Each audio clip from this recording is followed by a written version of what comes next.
All right, I'm going to show you how to set up and the plasma cutter, talk about some safety issues, and I'm also going to demonstrate just a little bit.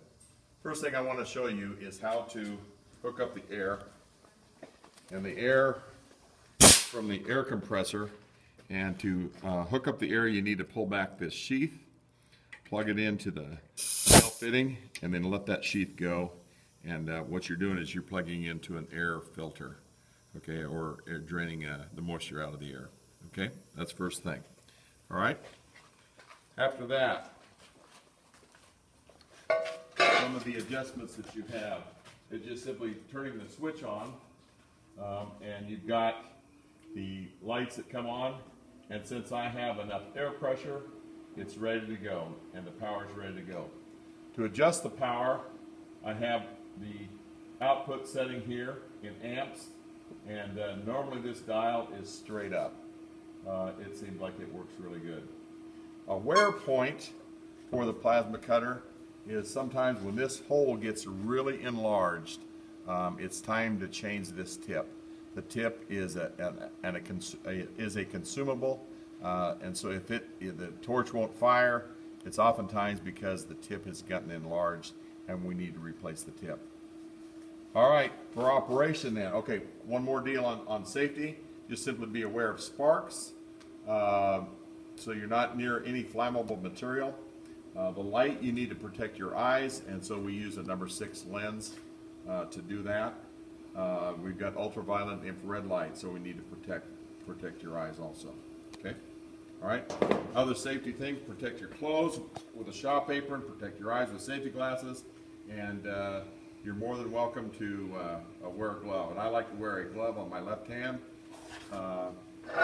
because it's going to be down near the work. Here's how I grip it.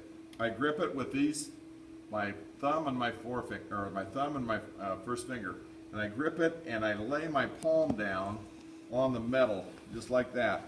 And I skid here just like that, or I can roll that over. I want a really, really tiny gap between the tip and the metal, almost to where I'm dragging it, okay? When I want to make sure the tip goes straight up and down, okay? I'm going to see my work by turning my head, okay? I'm not going to see my work by turning my torch and looking straight down. I'm going to turn my head. The practice that works best, the way you will find it to work best, is if you pull the torch. Okay? Works way better than pushing the torch because you're going to be doing this number. It's going to be jerky. It works best if you pull the torch. All right? If there's sparks not coming through the bottom side, you're not cutting it through. Okay? So you want to make sure the sparks are coming through on the bottom side. Also, one other thing, I would cut small pieces away and tap them out of the way and work little pieces away rather than trying to cut it all out in one great big piece. You'll get frustrated because you'll have to go back and cut some things out. All right? All right, with that, I'm going to go ahead and put on my lens. I'm going to come over here. I can plunge cut in, meaning I can put it right down here on the metal, and I can start my torch so it'll plunge through. I'll get a spark or two that'll fly, but then it'll quickly go all the way through. I'm going to cut this little section off right here to begin with. I'm going to change out my glasses so I can see a little bit. I've got the safety shield on so I can see through that.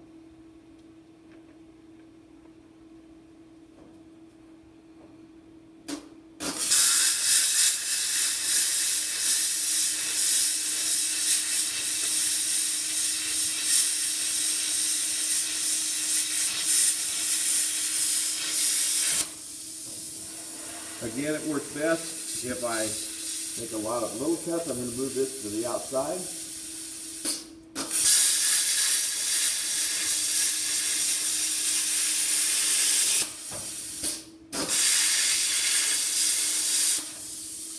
Once I have that done, I will get a tap hammer. At the moment, I've got to grab one. A slag hammer from the welding area. And I just tap that down, and it's ready to go. Okay? All right? Questions on that? Okay.